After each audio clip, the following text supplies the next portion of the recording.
To get into it now, our webinar tonight is going to be, we have a whole great group of folks here joining me.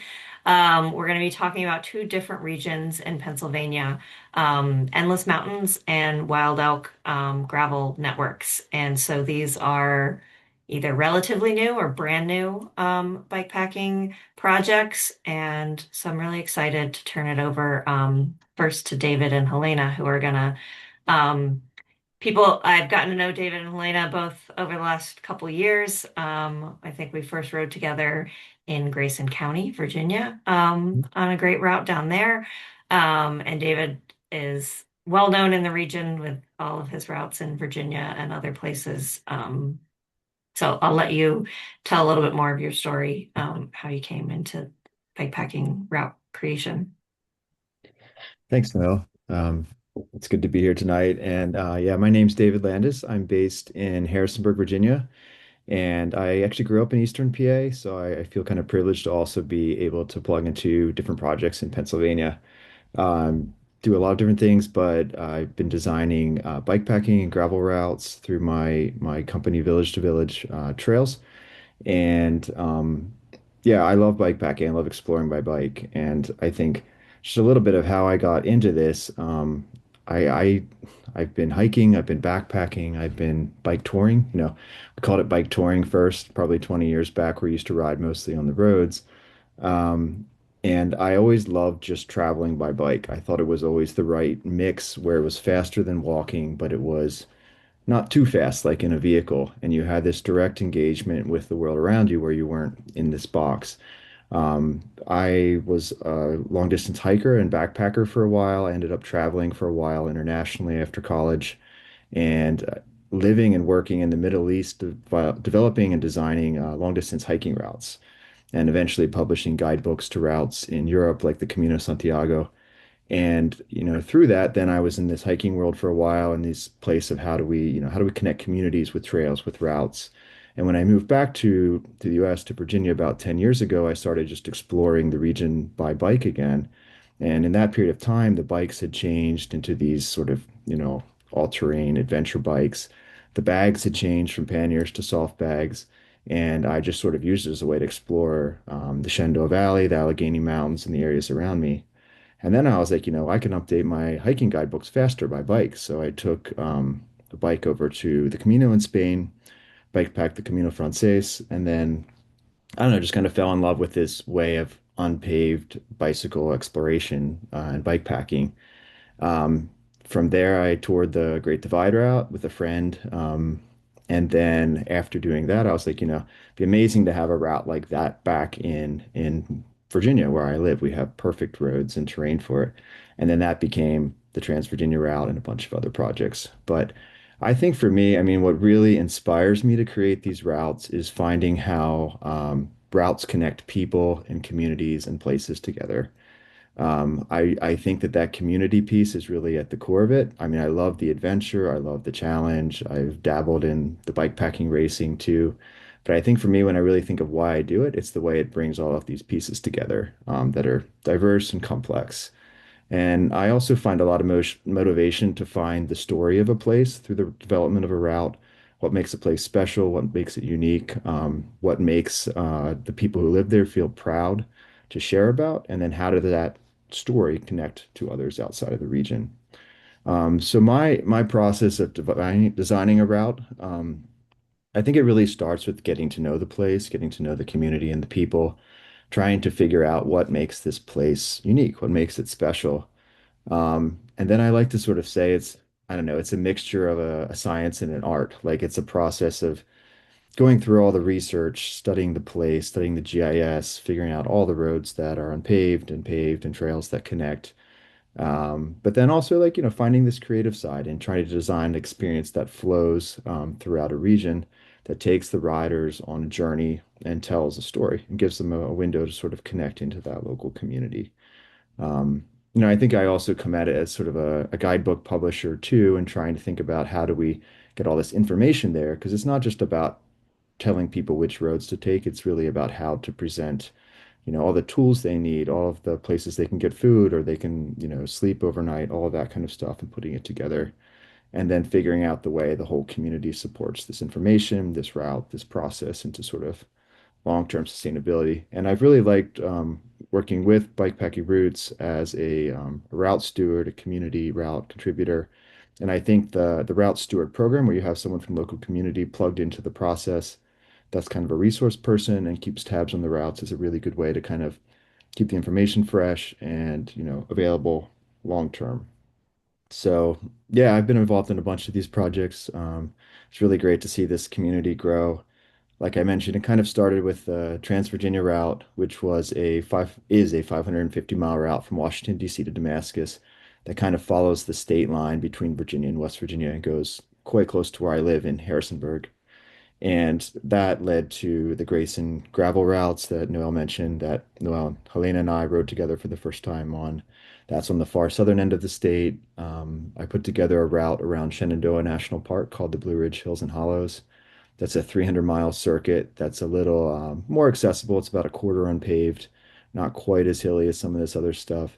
And it connects a series of memorials to the families who were displaced when the national park was created in the 1930s. It's a lot of interesting history there.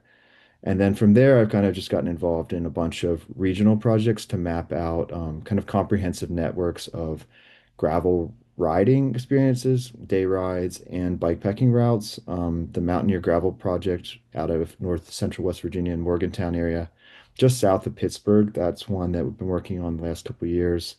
As Noel mentioned, the Monongahela National Forest, Monforest Towns Gravel Bikepacking Route Project we've been working on this year. We should publish that in the next few months.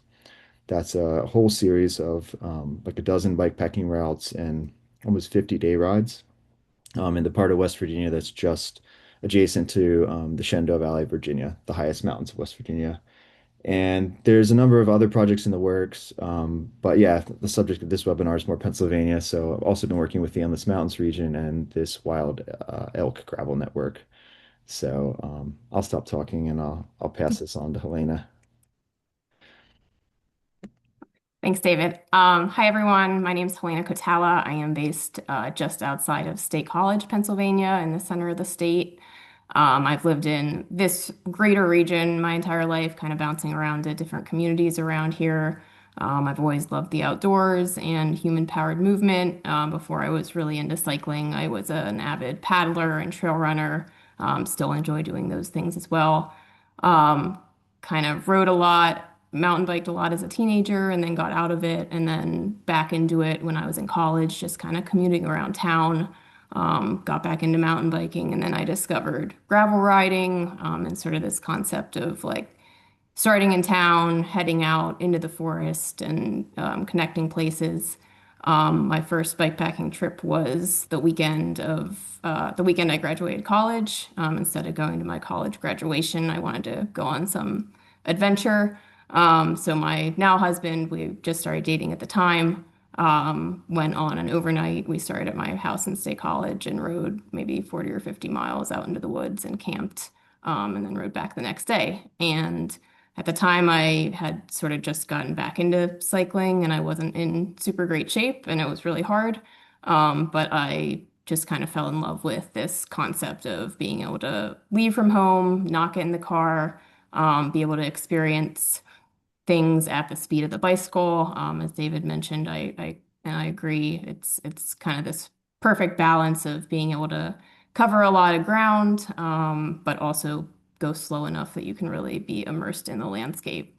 So I, just started wanting to explore what was around me. Like I lived in this region my entire life, but so many of the gravel roads surrounding me in the forest I had never been on or never been on my bike.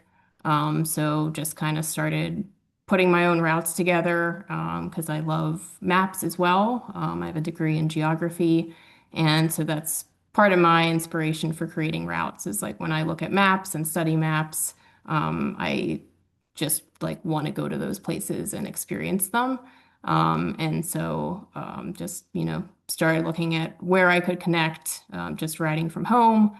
And then I started branching out and wanted to explore other areas of Pennsylvania and beyond. Um, And I also work for an organization called the Pennsylvania Environmental Council. I've been there for about 8 years. We're a statewide nonprofit that do a lot of work with trails and outdoor recreation. And so one of the projects that I've been involved with has been sort of leading these conversations around gravel and bike packing across the state of Pennsylvania. And this is how I got connected with David and Noel and Bikepacking Roots. We hosted, the past 3 years, we've hosted gravel summits where we brought together just a variety of folks who are interested in gravel riding and bikepacking in Pennsylvania. Not just riders, but we brought together route creators, event promoters, businesses, tourism folks who are interested in utilizing gravel and bikepacking to draw people to a region, and land managers. And so through those conversations, that's sort of given me maybe a different perspective to bring all these different folks to the table, and sort of shaped my approach to route creation to sort of involve more of the community, involve the land managers in that process. And then I also I love Pennsylvania, and so that's sort of another inspiration to me is Pennsylvania has a lot of really untapped potential, I think, when it comes to um, gravel riding, cycling in general, outdoor recreation in general, bike packing routes. There's 25,000 miles of gravel roads in the state, especially in kind of this northern tier that we're going to be talking about today. And I've always thought of Pennsylvania as sort of this hidden gem that a lot of people haven't discovered. I just want to kind of I want to go explore these places myself, and then I want to, help tell other people about them and come ride here. So today we are going to be talking about two different projects, both in this northern region of Pennsylvania. David and company will talk about Endless Mountains first, which is kind of in the northeastern corner. And then Wild Elk Gravel is in kind of the north central part of the state. So on this map, all of the brown lines are gravel roads, and then kind of the shades of green are public lands. So you can see that especially the northern half of Pennsylvania has plenty of each. So with that, I will turn it over to David and the Endless Mountains crew. Yeah, thanks, Helena. And I was gonna say these gravel summits that Helena put together really were the starting points for a lot of the connections of like all of us on this call. So I think, getting plugged in there helped me get plugged in. And then through that conversation, I met folks in the Endless Mountains. And with us tonight is Donna and Eric, who are both from the Endless Mountains and really got the project started.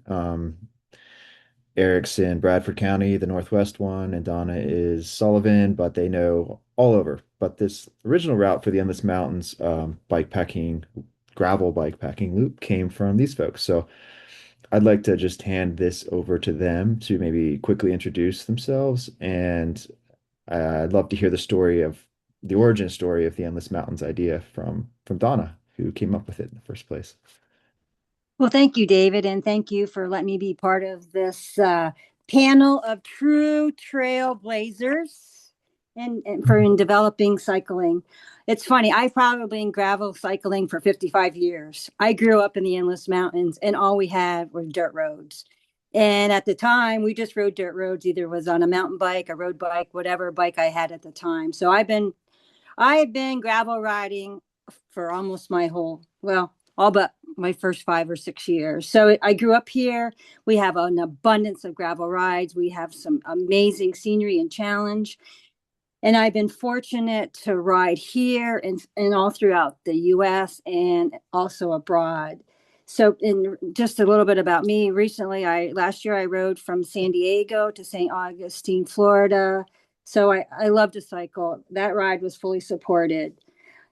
Anyway, the benefits of cycling to me have been a game changer. It's been a stress reliever. There's so much to see and enjoy.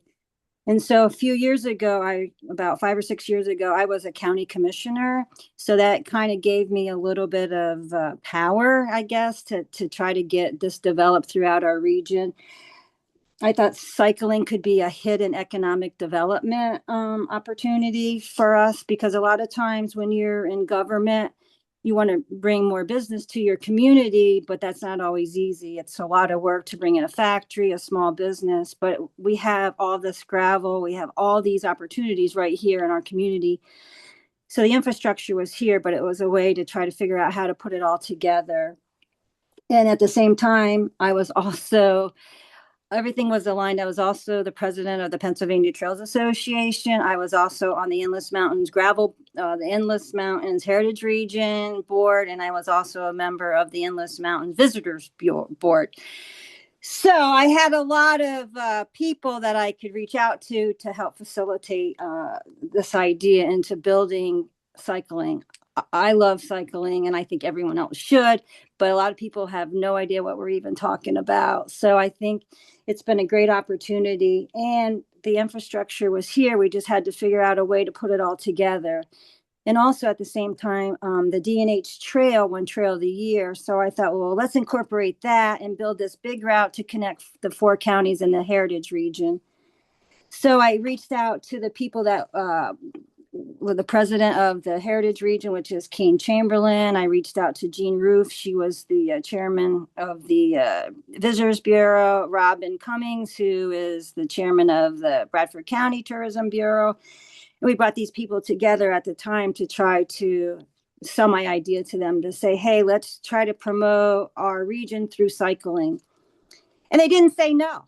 They kind of embraced it, and they said, they thought, okay, this could be a good idea. So we started from scratch. We didn't know a lot at the time, but we got together, and because it's so expensive, as Helena and David probably know, to build a trail, like a rail-assisted trail, there's so much involved. You have to get community support. You have to get funding. You have to do the engineering. You have to do the studies. You have to do all the work that's involved with building a trail. And so I knew it would be cost prohibitive for my county to do such a project. So if we could use existing infrastructure, we would be able to bring on some economic development. Especially, we also used our planning boards because they were able to help us design the original route that kind of started. It was 430 miles. And so it just became, and I follow a lot of cycling. I watch a lot of cycling, and I saw in other communities how cycling could help with economic development and bring communities together in a way that they can showcase what, as you guys have mentioned, they could showcase what they have to offer. We have beautiful vistas. We have all kinds of different terrain, even though I've ridden out in the West, but I find our riding here is a little bit harder because our climbs are a lot steeper, whereas I think out West they're a little bit more gradual. So it's definitely a challenge if you want to ride in the Endless Mountains. There's so many opportunities. And I'm grateful that, like I say, over the last 5 or 6 years, that this has grown significantly from the original vision. We're now working, we've gotten funding for different grants. David's been a huge advocate. Eric and the whole team have been phenomenal in making sure this project has come to fruition. So we have an abundance of dirt roads or gravel roads that are lightly traveled. We have creeks and small towns, amazing community support. And recently, I can attest, I did the 250 route. Thank you, Eric, for doing some of that. And I can say at times during that ride, I was reevaluating my life choices. Even though I've ridden cross country, I found that to be, it was hard, and it was definitely, but it was doable, and I did finish. But it was, like I say, at times I really was reevaluating, was ready to bail out. But this project has evolved way beyond my expectations, and I think it's going to continue to grow. This trail's open year round. You can come here anytime. We have a couple of special events that we're doing. But I also want to take a minute to thank all the volunteers, because without the volunteers for a lot of these projects, nothing would be possible. I want to thank our amazing team of people. And I also want to thank you guys for being on the call today. So thank you. Thank you, Donna. We really appreciate everything you've done to drive this thing forward. And I think when we did the first Grand Depart and you led out the group, it was a pretty special moment for all of us. So It was for me too, because when you finally see your vision come true, it's pretty cool. yeah, well, thank you. Eric, maybe you could just briefly introduce yourself too and your role in the project, and then we can talk about the route a little more. Yeah, sure. Thanks, David. And like Donna said, thanks all for allowing me to be here. I'm Eric Schoonover. I'm a cyclist up here in the northern portion of Pennsylvania, relatively new to cycling compared to my fellow panelists, but I was on the tourism board for Bradford County, and I'm the president of the Chamber of Commerce of my little town of Canton here. So economic development and driving tourism has always been something that I've had to contemplate. And as I got into cycling and bought a drop bar gravel bike in 2021 and realized just how special the roads are here, you get overcome with a desire to share that. And that was about the same time Donna was rounding her forces together. So I became one of the local people who had an eye to tourism and also which road might be um, most appropriate to ride on, because not all roads are created equal. So yeah, just a consultant basically trying to find my way to new and interesting roads. So thank you, David. Yeah, thanks, Eric. So we'll talk a little more about the process of putting the route together here. But I'll give you a little overview of the Endless Mountains and these bikepacking routes first. So where is the Endless Mountains? People ask me this a lot. I mean, it sounds like a beautiful term and beautiful name, but just geographically, you saw the bigger map here in the previous slide. It's that four-county region around the green bicycle with the infinity symbol. But south of the New York State line, north of Interstate 80, so like Williamsport, Scranton is kind of on the south end. If you heard of the Poconos, that's to the east, and the Pennsylvania Grand Canyon is to the west. So it's this four-county zone, and this term, Endless Mountains, was actually coined by George Washington. When I first heard this, I thought it was some tourism marketing, phrase, but it's actually a historical term that goes back a few hundred years. The region is really characterized by these like river valley towns where the trains used to go through the Susquehanna River branches. There's a lot of forests and this patchwork, like with the farmland. A number of Mennonite Amish folks have moved into the region. And a lot of these historic rail lines and big viaducts that you see, especially in the eastern part of the route, kind of bring this strong visual characterization. But as everyone's mentioned, this region has so many low traffic, rural, unpaved gravel roads. That's why we started, we're at Endless Mountains gravel bikepacking loop. The project kind of evolved and we started to just call it Endless Gravel because it really is like gravel upon gravel upon gravel road. And our bikepacking routes are all kind of in the 60% unpaved. If they didn't go through the small towns, they might be 75 or 80% unpaved because there just are that many gravel roads. So the project started with a 430-mile loop that was pieced together by the four counties folks that were on the committee. Um, that has sort of evolved into a series of routes, partially because riding 430 miles around here is a really big thing to take on. As we've mentioned, the mountains are endless and the climbs can be pretty steep. Don't go super high on the climbs, but you go right up and you come right back down and you do it again for most of the riding in the region. So from the 430, that's kind of the outside of this whole map here.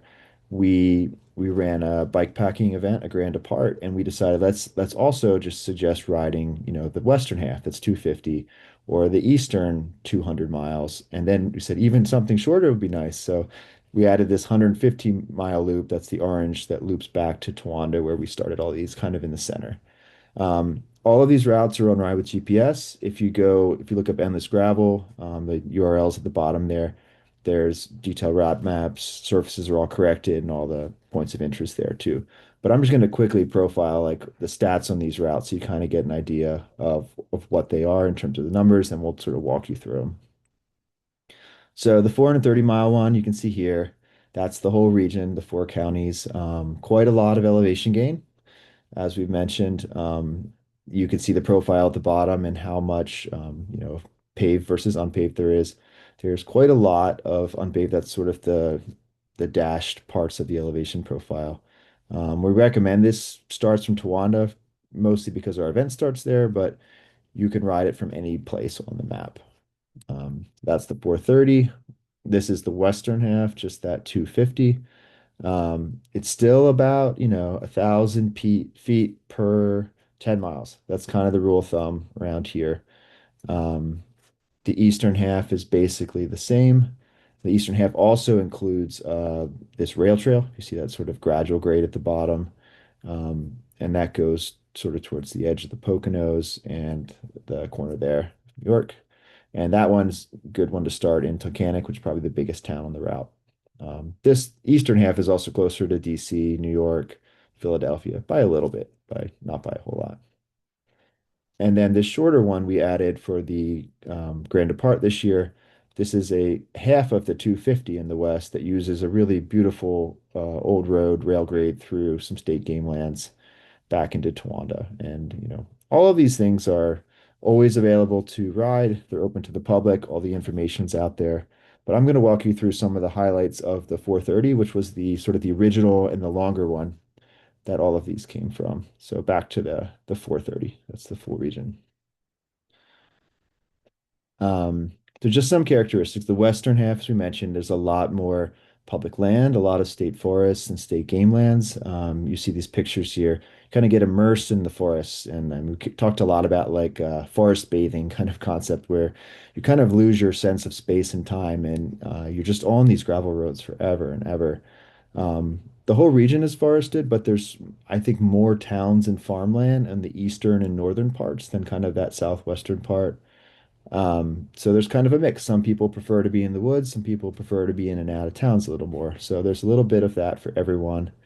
My experience is that the roads on the northern end of the region are steeper even than the southern end, believe it or not.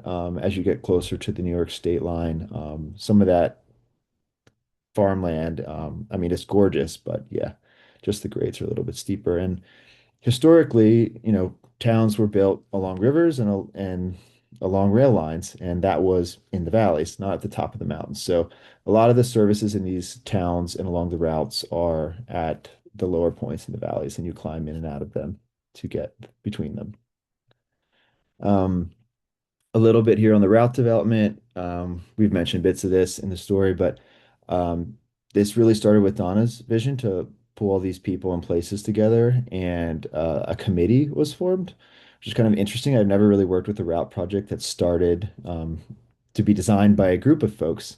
It was always more, there was a visionary, one person mapped the whole thing out, and then that person promoted it. But this was really an interesting process because it started as a group effort. And some of the counties were mapped by cyclists, some weren't by cyclists, some by, a GIS person behind a desk. And then the first version of the 430-mile loop actually looks fairly different than the one that we use today. But we went through a series of, revisions and testing. We had different folks come in and ride it. I got involved somewhere, not quite at the beginning of the process, but a little further in. And, we kept taking that feedback and like say, how can we get off this busy road and how can we make this all flow better? And through all that, we came out with a really amazing route. And one of the other ideas was to run a grand depart, kind of like the Tour Divide. Like it's a great way to get a lot of folks there at the same time to raise awareness about the region and really promote it.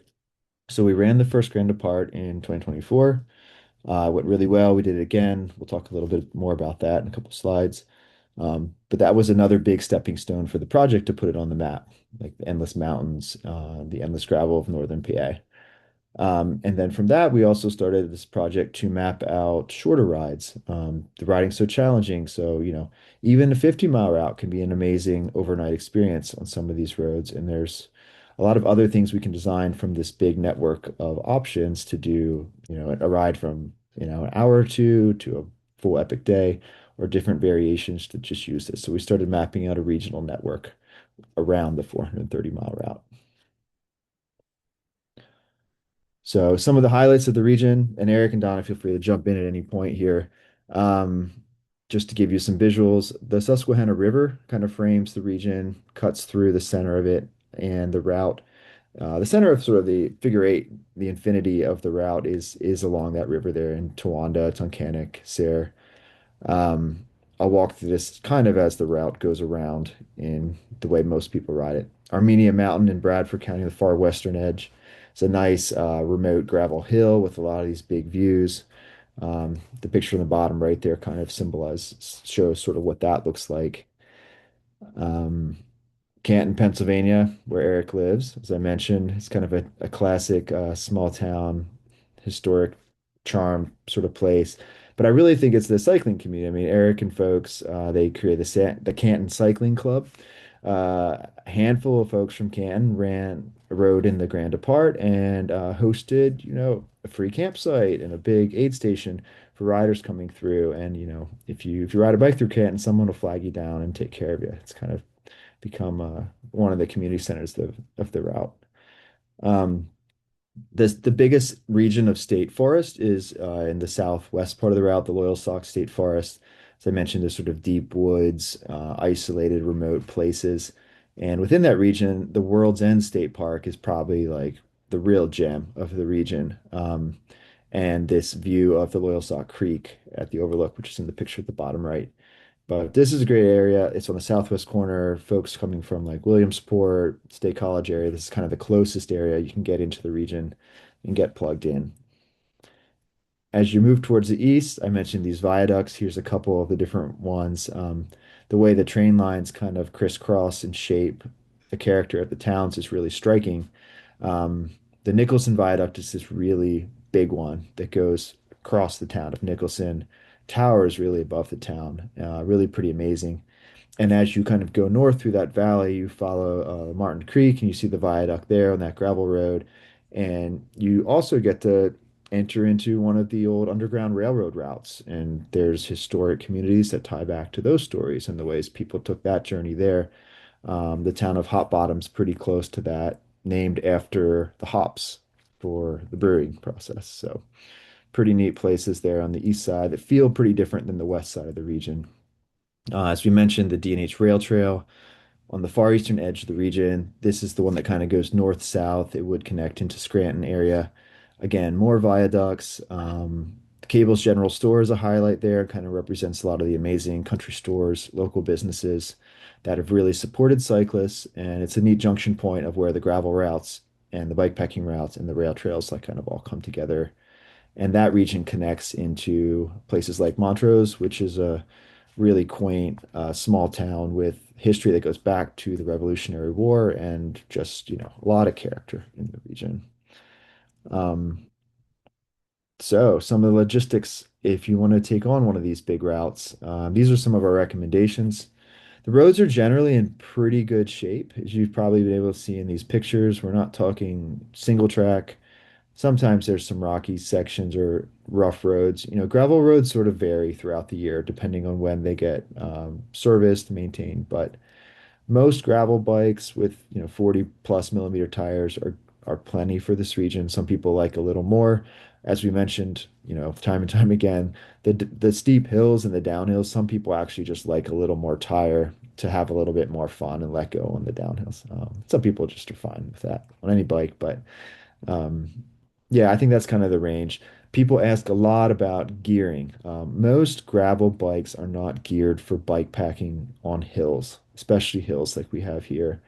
So, I don't know. When people ask me what kind of bike should you take, and I'm kind of like, if it's a gravel bike, it should have mountain bike gearing. So thinking about those ratios, you really want to have some of those low gears if you're going to take overnight gear on this kind of stuff. Um, Best seasons across the region, it's really, I think, April to October. Um, I love riding in the fall when the leaves are changing. But if you get a bit past October, you start to hit the colder temps, the hunting season, the really short days. But yeah, I think any time from April to October can be pretty good, but you want to be prepared for all of the seasons in spring and fall, basically. Um, so there's a lot of different small communities around the route. This is where you can resupply, you can find lodging. There's lots of campgrounds. There's different things, but just as an example, that historic building on upper left, that's the house Eric grew up in, which is a historic bed and breakfast in near the town of Canton. And Eric's parents now run this as an Airbnb, and it's just a beautiful place. You can base out of these amazing places like that. You can camp in the national forest. There's hotels, inns, guest houses.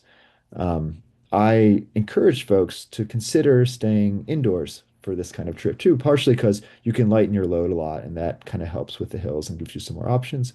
But of course, there is enough frequent camping between public campsites that are primitive and private campgrounds. There's a lot of options like that.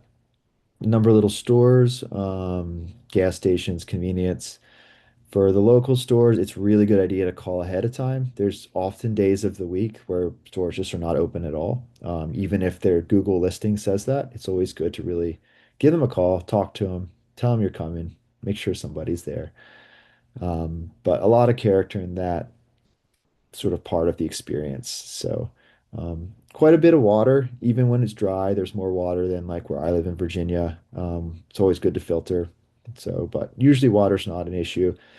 A lot of cyclists have knocked on doors or people have come out and helped with some of that stuff too. But um, you're in and out of cell phone signal. The hills and valleys kind of mess with that quite a bit. You often get it on the top of the hill, but not on the bottom, and they're kind of up and down all the time. So it's not a bad idea to have satellite communicators too. Um, so like I mentioned, the last 2 years we've done a Grand Depart bike packing event, and we've had more than 40 people show up. We've offered courses on those three routes. But the idea here, if you're not familiar, it's a mass start bike packing adventure. So everyone starts at the same time. Everyone is self-supported, and you get a satellite tracker, and then your location shows up on a map along the route. And so people can watch in the public. And we tried as organizers to really do a good job with telling the story on social media, especially Instagram, of the riders, of the local community, of the interactions and the story of the place. And some people do this as a race to go, nonstop 400 miles, do it in less than 2 days. And some people take 9 days and really just, have a lot more fun probably. But, to each their own. One thing that really characterized this event is this trail magic concept. Some bikepacking races, because of the race nature being self-supported, really shun trail magic because it's not necessarily always 100% fair to everybody. But we decided instead, let's really embrace this. And what started happening is we had riders that would, go past somebody's house every 2 hours. A bikepacker goes by. So your person just starts putting out water and putting out snacks and really, putting out this sort of warmth and hospitality through support. And so on the second year we ran it, we actually really, really encouraged and recruited local folks to put water out, to put candy out, to put support, whatever. And that really has become a defining characteristic of the route. So um, this coming year, the third annual, September 12th, so save that date. Um, you can follow Instagram, Ride with GPS, and find more info on that. But Eric and Donna, would you like to say anything about the Grand Depart? Um, just both having participated in it last year. I'm glad I tried it. I'm glad I did it. I think it was I've ridden a lot of these roads, but not all at once. And I'm glad I did it. And the people I reached out to for Trail Magic, they were the bomb. Like everybody had places. Some people had places for you to camp in their yards. They had bathrooms. Somebody even left me a beer at the end because they figured I might need one after 250 miles. But yeah, I was so grateful for all the people that I reached out to do Trail Magic. They really, I think, made a difference, and they seem to really love doing it. I think they like talking with the different cyclists because they would tell me, oh, such and such was here. So I think that's a huge, that makes our event, I think, unique because we have so much community support. Thanks. Yeah, it's a good bridge. Wanted to just mention the community briefly too. We thought either of you could chime in on this, but um, yeah, the Yeah. community's been a huge part of it. Sorry, go ahead. I was going to say, David, that's my comments about the Grand Departure is much about the community because, as we developed this route, the idea was to promote what we had in this area, which is the ruralness of the area.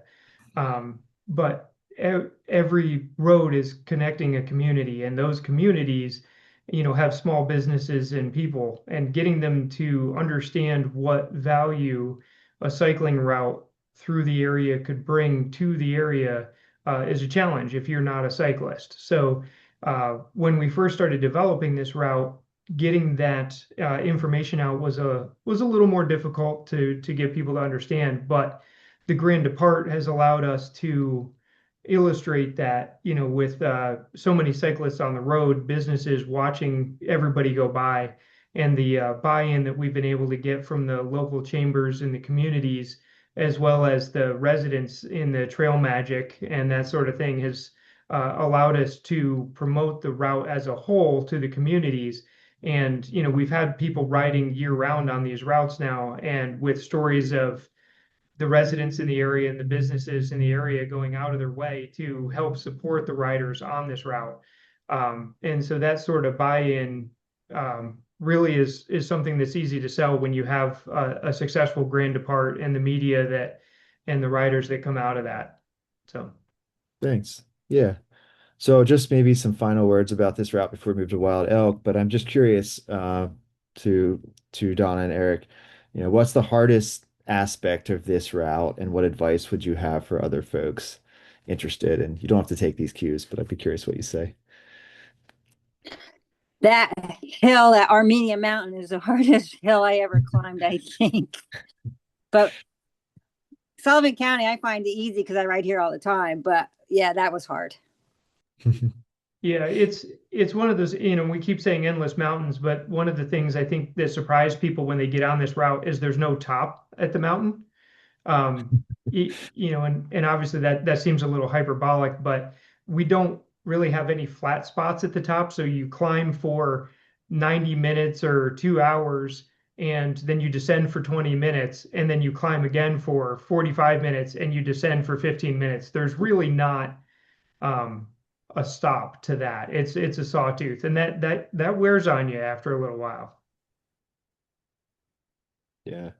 No, for sure, like the grades are the hardest part. I mean, but I think, the advice, like what advice do you have for folks? We don't want to just say, oh, it's so hard. It's such a challenge, you shouldn't come, but Oh, what No, no, advice no. do you I have? say do it. I'm 62 years old and I did it. So I say anybody can do it. Go out. And I wasn't even on an e-bike. So if you have an e-bike, it might even be, it would be great for somebody older. But yeah, I'm 62 years old. I did it. So I think anybody that wants to go ride, if you have to push up a hill, or the scenery is amazing. The scenery that people will see is amazing. And I think that's the benefit of this area is there's so much we have so much diversity. We have our creeks, we have our rivers, we have our small towns, we have cool stone walls.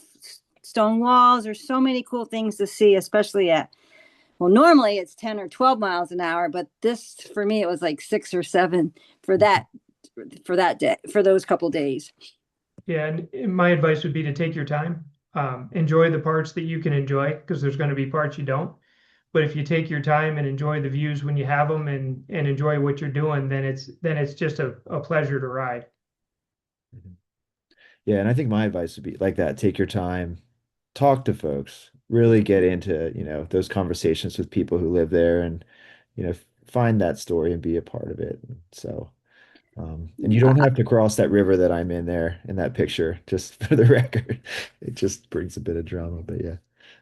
Just go So, ride it. Just go ride it. Whatever mhm. you can do whatever you can do is better than sitting on your couch, and you're outside and you're getting fresh air. So just go ride and come here, come to the Endless Mountains. Perfect. Thanks, Donna and Eric.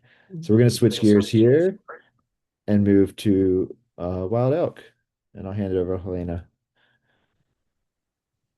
Noel, did you want to do any questions on Endless first or just? You can go ahead. There's a couple questions that I think you could answer for both the routes at the end. Yeah. Sounds good. All right. Wild Elk Gravel. I should have thrown the big overview map back in here for context, but this route network is kind of just north of the center of the state. And so this is a network of 17 day routes and then the bikepacking route that I'll be focused on. And it's centered in Emporium, in Cameron County, which is kind of the center of this region known as the PA Wilds. And the PA Wilds is a 13 county region that's sort of this north central swath of Pennsylvania. It covers about a quarter of the state's land area, but only about 4% of the state's population live there. It's very rural. Cameron County specifically is the most sparsely populated county in Pennsylvania. About 75% of the county itself is public land. We kind of keep talking about this. There's about 4,000 residents in the county and 1,500 wild elk. So this region, as you might imagine based on the name, is home to the largest wild elk herd in the Northeast. These elk were reintroduced from out west in the late 1800s, I believe. And now there are about 1,500 elk that roam around this region. And so kind of the draw of the area is that you might hopefully get to see an elk while you're out there. There's also, yeah, as I mentioned, tons of public lands in this region. It's very forested and like very sparsely populated. Next slide. Yeah, so I'll just say a few things here unless Selena wants to add more. But yeah, I mean, really, the elk are an amazing piece of this region. I mean, as we started working on this project and we started talking about the elk so much, the impression from the folks who live there is that they're kind of tired of the elk. They're like, it's a nuisance. They keep getting tangled up in our swing set swings, and we see them on the roads every day. No, but I think people really have an affinity for the elk, but um, it's such an amazing experience. I did my first bikepacking trip in this region 3 or 4 years ago. Helena helped with a route, and I was just looking for an experience to explore off the beaten track and reconnect with a friend I rode the Tour Divide with. And, I think 3, 4 days into this trip, we were coming out of Cinnamon State Park on the road at sunrise, and then like out of nowhere, this herd of elk just showed up, like 15, 20 elk, and the bull elk went ahead and like basically stopped us, and then all the elk ran by behind them. And at this point, I didn't even know there were elk in this region, really. I mean, I guess I sort of knew, but I didn't know until you have a herd of elk right in front of you.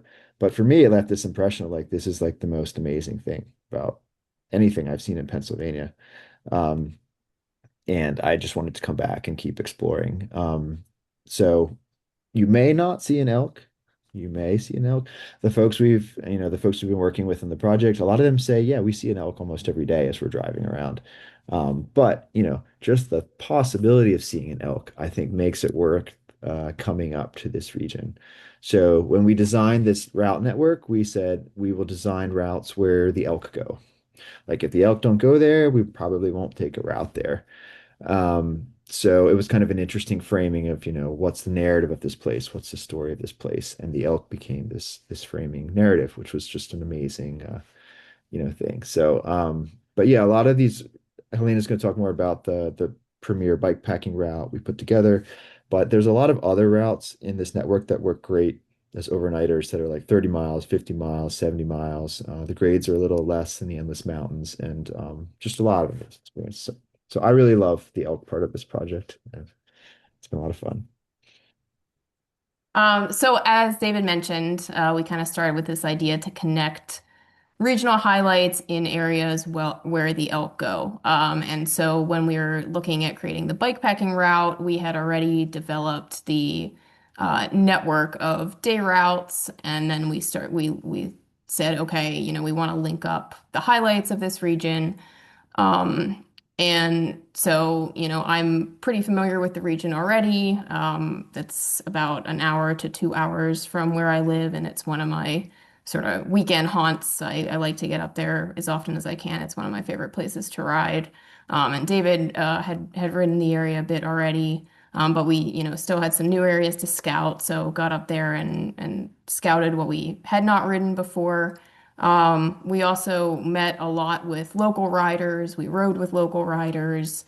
Got their ideas on what are the must-see places that we needed to get to. We also met with planning and economic development folks. We met with the county, local state parks and state forests for input. And there were some interesting considerations that came from the state forest about uh, uh, conflicts that they'd had previously with equestrians and bikes.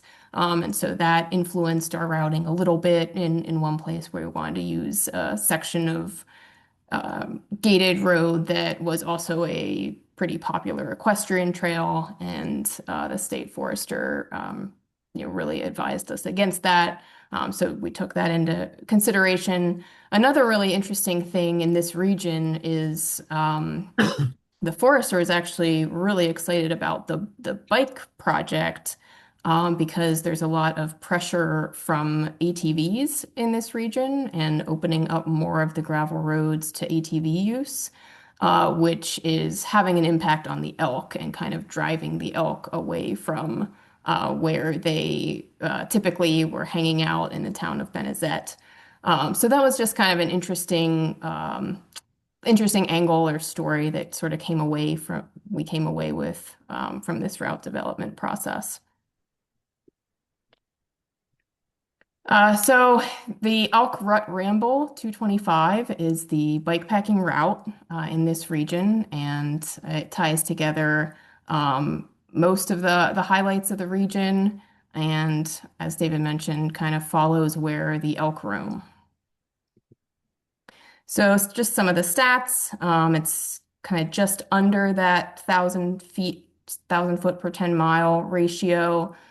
Climbs are a little bit more gradual in general than Endless Mountains, I think. There's a couple more steep sustained grades, but generally they're a little bit maybe more long but gradual. The route's about 75% unpaved, so good chunk of unpaved roads. There's just a few sections of pavement to kind of jump on main roads to connect into other sections of gravel. It begins and ends in Emporium, PA, which is the largest town on the route. Most of the communities on the route are very, very small. And the nice thing about this route is it is kind of easy to trim it for a shorter experience. So you can see there's a number of kind of little fingers or tumors that you could chop off if you wanted to do something shorter. The route loops back to Emporium or not back, all the way back, but close to, I think, within about 4 or 5 miles of Emporium, about halfway through. So it'll be easy to just kind of do half of it at once if you wanted to. So the character of this region, again, it's pretty remote. It's mostly forested, a little bit of farmland and valleys here and there, but you're in the state forests most of the time. Again, punctuated by very small communities generally. Services are pretty far apart most of the time. It links together a few different state forests, Elk, Susquehannock, and Moshannon state forests. There's 3 different state parks along the route, all of which offer camping and are pretty cool spots to stop. And you can expect to see abundant wildlife. So hopefully you'll see an elk. There's also these black squirrels that we heard about that didn't get to see, but apparently there's like a type of gray squirrel that's black that is very common in this region. You might see some black bear, might hear some coyotes. We heard some coyotes the one night when we test rode this route. So just to walk through sort of some of the highlights and what to expect. When you leave Emporium, you'll climb right away. Starts with like a 2 mile climb. Then you'll get to Sizersville State Park. It's a nice, quiet, small campground. Another really cool highlight is Austin Dam. So that's these ruins that are still standing of a concrete dam that broke in 1911. And it's really pretty striking when you see it for the first time. I have lived in PA my whole life and never heard about it. And then one day I was like driving up that way and I saw it on the side of the road and I was like, what is that? So that's pretty cool to go check out. You can, go walk right up to the dam. There's a campground. There's a little park and campground that you can stay at. Pretty nice campground. And then the community of Austin is a couple miles away down the road. And then you get into Hammersley Wild area. So this is the largest area in PA that doesn't have any roads in it. And so the route kind of circumnavigates it and goes around the northern and eastern edge. So that's this very, very remote, just like very immersed in the forest type experience. And the road that traverses the northern end of it is just this really nice, rolly, like you just really get in the zone. And then you drop down into Cross Fork, which is a tiny community in the middle of nowhere, just totally surrounded by forests and mountains. But uh, descend into this little town and you can get some hot food. You can resupply. There's a motel and lodging. There's some campgrounds nearby. So that's kind of a nice respite from being really out there. Uh, Also pretty close is Kettle Creek State Park. So that's a really pretty park nestled in this narrow valley surrounded by mountains with a little lake. Some really pretty camping. And then you climb up to Ridge Road. So it's been dubbed the Blue Ridge Parkway of PA. There's a very high concentration of vistas. So you climb up to this ridge top and then you kind of just roll along. And there's just vista after vista, and you get sick of stopping at all of them, but you still kind of have to because they're all a little bit different. And then another really cool vista along the route is it's called Top of the World by locals. The official name's Bucktail Overlook.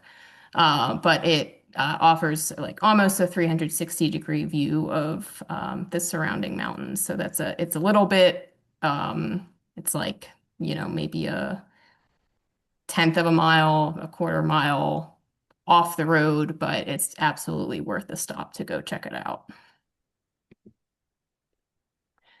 And then on the southern edge of the route, you get into Susquehanna Wild area. So this is a pretty remote wilderness, but has a very interesting history. So it used to be the testing ground for nuclear jet engines and a nuclear reactor. And all of that was dismantled and cleaned up, but the remains of these bunkers still exist. So that's a pretty interesting spot to go check out. And it's sort of this post-apocalyptic experience, but you're just kind of in the middle of this forest. And then you'll kind of roll through Quahana for a while and then drop down into Benezet. And this is sort of the epicenter of the elk herd and the elk tourism of the region. So during the seasons when people are really like traveling to the area to look for the elk, which is generally in the fall, it can get a little busy. Um, but there's a lot of elk themed th snacks and things to do. I got the elk herd at the one cafe there, which is like 5 chili dogs or something. Um, and this is the largest town along the route besides Emporium. And so there's resupply opportunities. There's a couple different spots to get some hot food. There's indoor lodging. And then I was just gonna say, from Benezet, you kind of climb up and drop back down, and then you're on a rail trail for the last few miles to the finish. Sure. Thanks. Yeah, and just one note while we're on it, if you want to get a taste of this region, there's a gravel event called Beyond the Dirt, August 15 next year. So it highlights a lot of this stuff like the Ridge Road. So just before I forget, thought I'd give that a quick plug for all the folks there, put on by local riders. Um, but like, yeah, the logistics, as H mentioned, um, it's actually pretty similar to Endless. I would say, the roads are in pretty good shape. Sort of that typical gravel tire. People don't complain if they have more. The grades are still pretty steep, especially if you don't live in a place that's hilly. It's a little less than Endless, but we do recommend sort of having that climbing gearing, especially for bike packing. And that's kind of why a mountain bike sometimes just makes sense because it has the lower gearing by default. But the seasonalities also April, October. The big thing here, the elk rut season is in early October. Sorry, late September to mid-October. And this is also when all of the visitors come to see the elk rut season. So you have a lot more folks on the road, but it's a really cool time to be there. So I think, that's kind of the peak season. That's when everyone wants to be there. And then after Thanksgiving, you get into hunting season, and it's a more complicated time to be there. There's also a lot of cool winter fat biking that folks do around this area, so something to think about. It's not necessarily just a, 2, 3 season region, but we're also exploring some options to do some winter fat biking, mountain bike routes in the future here too. So yeah, stay tuned for that one. Um, Services in resupply are pretty sparse, sometimes 50 miles apart. Emporium is really the only real town in Cameron County. On the bikepacking route, Benezet also has some stuff, although I would say, feels like a smaller community. This region is really characterized by hunting cabins and camps that are dispersed in public land and around it, I guess. But yeah, the other things that are sort of towns are more like a clump of 10 to 20 houses with a country store. So you really want to prepare to be self-sufficient. Again, there's a number of days in the week that stores may be closed. On the weekends, more stuff is open. I think is it Monday, Tuesday, or Wednesday? I forget. One of those days, like almost Everything's closed on Wednesday for Wednesdays. some reason. So good things to know. We have put open hours, phone numbers in all the points of interest on the Rabbit GPS maps, so you can always call and check. Folks are friendly and want to talk. There are hotel and B&B options. There's a lot of like vacation rental cabins if you want to base out of somewhere too and do some day rides. But there are services. You just want to plan well for them. There's quite a lot of water, quite a lot of springs. We tried to mark the springs on all the maps. It's always good to filter. Most local people drink from the springs if it's flowing out of a pipe. There's different theories and perspectives on that. It's always good to filter, I guess I should say. But yeah. And again, like cell service is limited. You don't want to assume you have it.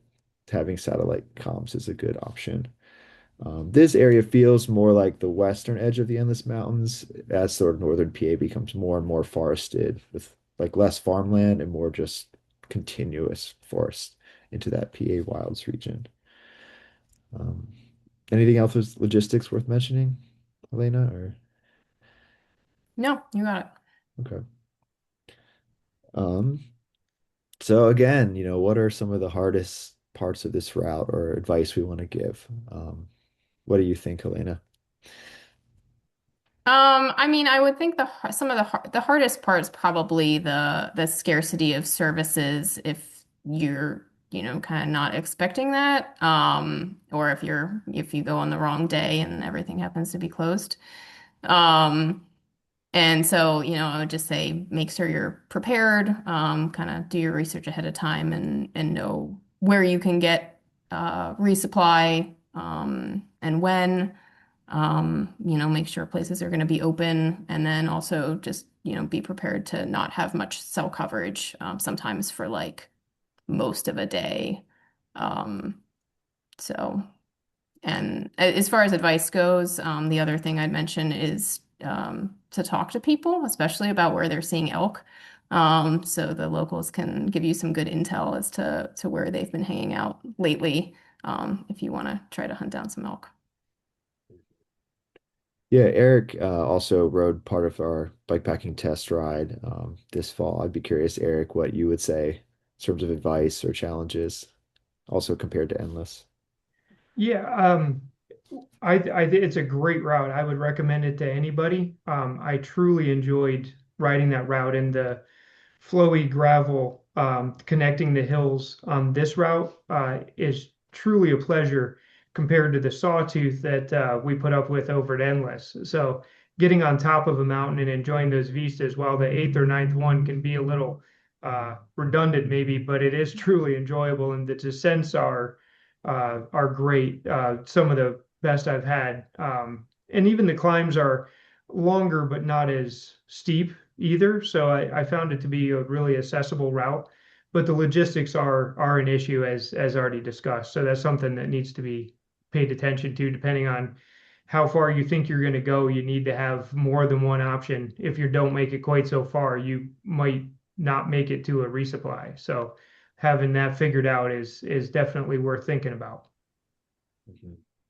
Yeah, and it might be worth noting too, like in state forest, you are allowed to legally primitive camp in most places, disperse camp. But that doesn't help you with the resupply necessarily. But there are more legal camping options in this region just because there's so much public land.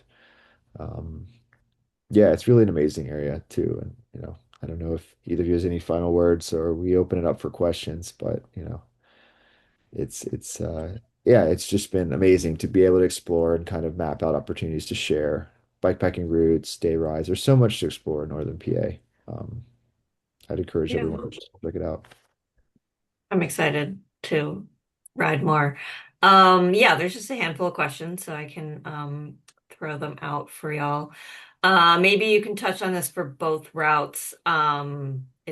Does the route travel through the game lands, and are there restrictions then on the route in hunting season?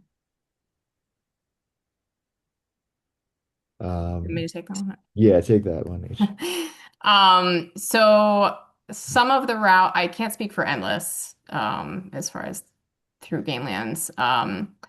There is one road on the Wild Elk route that does travel through game lands. It's a publicly like drivable road, and so the restrictions as to not being able to ride on it during certain times of the year are not in place. So that restriction is kind of dependent on the designation of the road.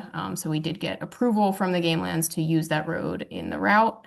So you are allowed to ride it year round. However, you do need to have orange on, I believe, from the Saturday after Thanksgiving through about mid-January, sometime in that time frame. The exact dates are in the route info. So yeah, you're allowed to ride them, but wearing blaze orange, it's a good idea regardless in this region because there is a lot of hunting, particularly in the fall. Mhm. And that is, and you're not allowed to camp generally And you're in the correct, state, you're not allowed to right? camp in game lands. Okay. And is there any game lands that you're going through in Endless Mountains or no? Yes. Okay. There's a variety of different game lands. Kind of like Helena mentioned, most of them are roads that cars can legally go through at any point in the year, with kind of those same guidelines and restrictions. That 115-mile route in Endless has a gated section that cars cannot go on, that is allowed to bike. There's different types of roads in the game lands that are there. But we have, checked those routes and you are allowed to bike. It's just the restrictions within hunting season to be mindful of. Mhm. And then there's a question on bears and cougars. So, and just maybe your general advice for bears or other safety on these routes. Eric or Donna, would you like to take that one?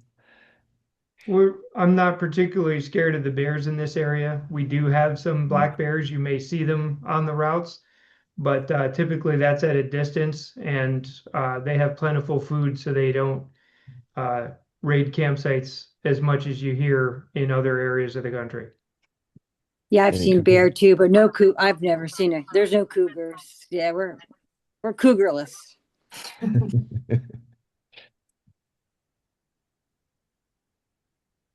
But there's a lot And of wildlife. There's definitely a lot of wildlife that you get to see.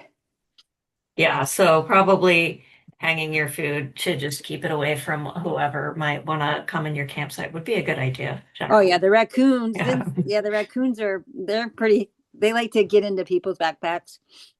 Yeah, and the skunks. There's a question on which we talk about a lot is is there a way of tracking how many people are doing these routes to show economic benefits? David, you want to talk a little bit about that, Strava segments or other ways we're doing that? Yeah, it's a good question. It's a hard question. It's really hard to track independent users. We've started tracking different metrics for growth, um, view counts on routes, on web platforms. We're using digital platforms, social media platforms. We started to track usage on specific Strava segments tied to different routes, so we can get kind of a baseline and see a change. You don't always know exactly what ride those folks are doing, if it's the one you prescribed or if it's the local that's there. But I think we are getting some meaningful data to start to see growth of use on the routes and in the projects. And from that, we can start to extrapolate economic impact. We're doing surveys for folks participating in events to see, like, where are they staying overnight? Where are they spending their money? How much money are they spending?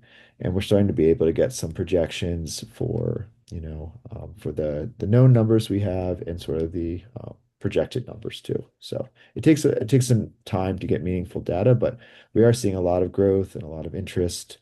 And like the Grand Depart, I mean, we had, over 500,000 views on the routes in the region during that event. So it was a really cool way to like tell the story of the place and get people to be aware of it. And then it takes sort of, more time to get people to come. But I think, the folks who live, like Wild Elk, we just published this month, brand new. So we're just starting to collect that data. But Endless, even the last 2, 3 years, we've seen a visible growth in the towns, I think. The people who live there have been commenting on this. There's some subjective feedback like that too that's been notable, but we're trying to get more hard data on all of it.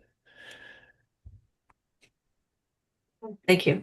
Um, there was a question, yeah, are these routes going to be in Bikepacking Roots Library?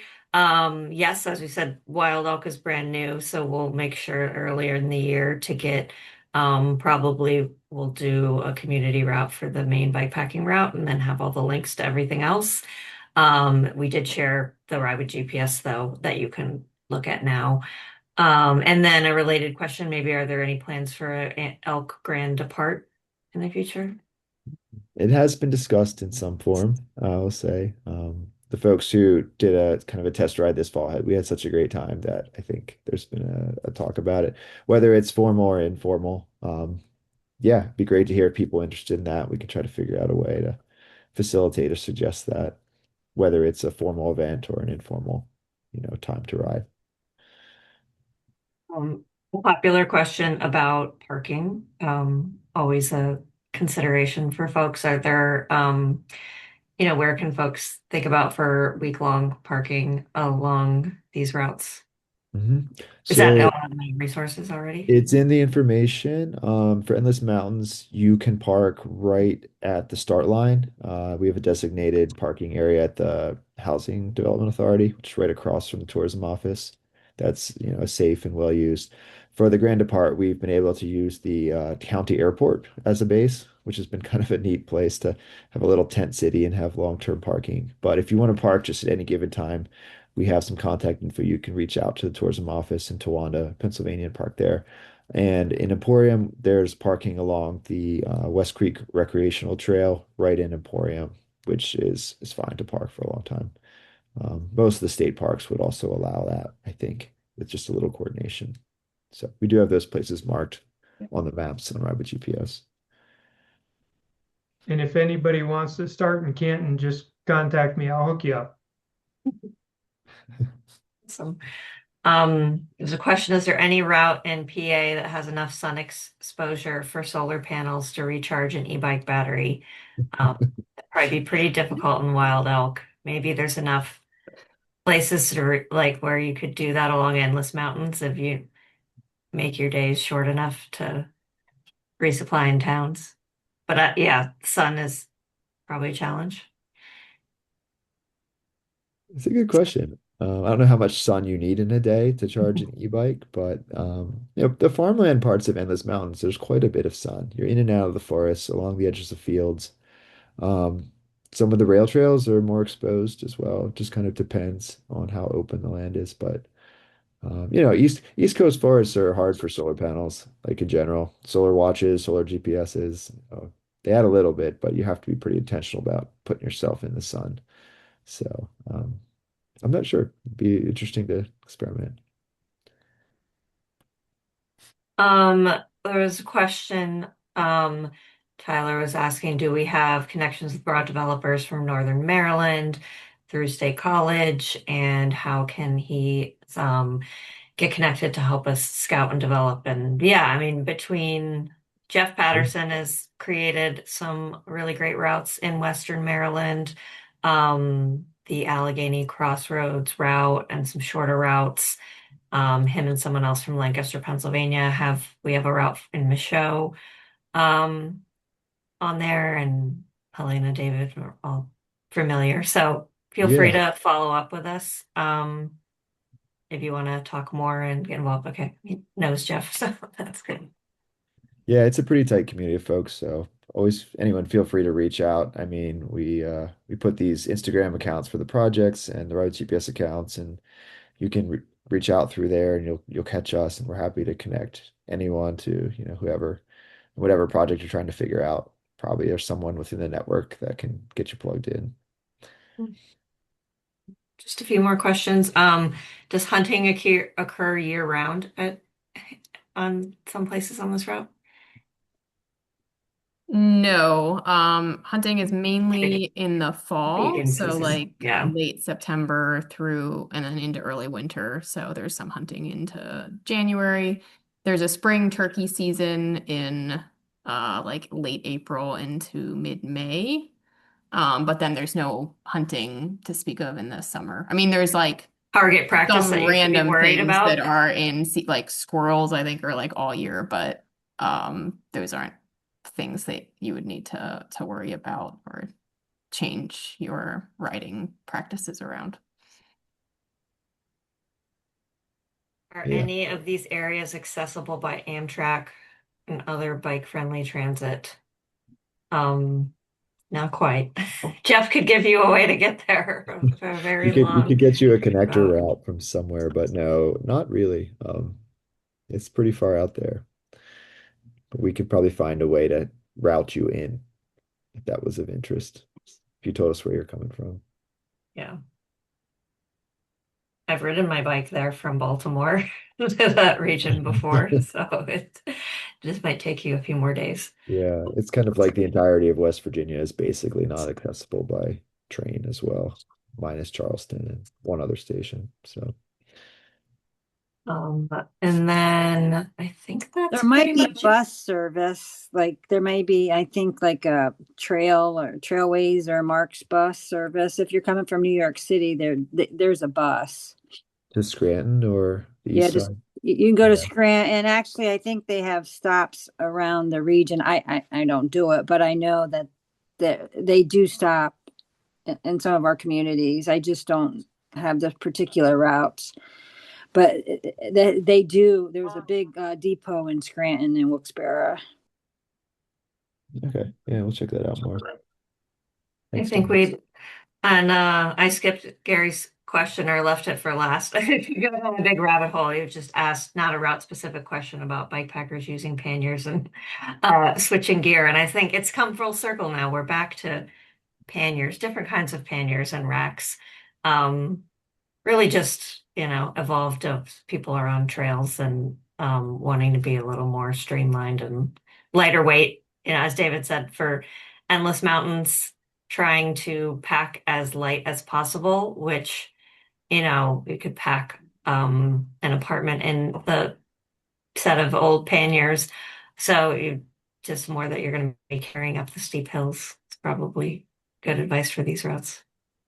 Yeah, and I think one thing that caught my attention when I switched to soft bike packing bags is that the weight of my racks and empty panniers was almost as heavy as my soft bike packing bags with the ultralight gear in it. So a lot of it, like it's not just about being streamlined and being, trail ready. It's about the actual weight of the packing system is just so much less, which gives you more access to some of these places that are hilly, even if the roads are smooth. So Yeah. think about. And distributing it around the bike. Yeah, as Julian said, like when my bike was all heavy at the back and impossible to even lift it up for hiking a bike. Great. Well, any closing thoughts? Thank you everyone so much for joining us. A good place for multi-day parking. We'll definitely share in the resources, can make sure there's parking information for folks when we send those out. And then I think there's context to reach out for any of these routes. If you have questions, you're trying to start a particular place, we could try to help you out with that. Mhm. Yeah, David, Helena, anyone want to say anything else before I No, I close just hope this? hope you all come out and explore. I mean, there's just so much to see, and the people who live in this region are so friendly and hospitable. And I think, yeah, I'm just excited to put it on the map more and get folks out there riding. Yeah, and then there's a question, can we share the slides? It Sure. should be fine, right? Yeah, we'll share the slides, we'll share the recording, and yeah, thanks everyone. We'll follow up with some resources after and hope you follow along with everything Bikepacking Roots is doing. We'll definitely have more happening on the East Coast and all around the country in 2026 and beyond. Thanks, everyone. Thanks. Thank you. It's been great. It's been great. Thank you, everybody. Thank you, Donna, Eric, everyone. Okay.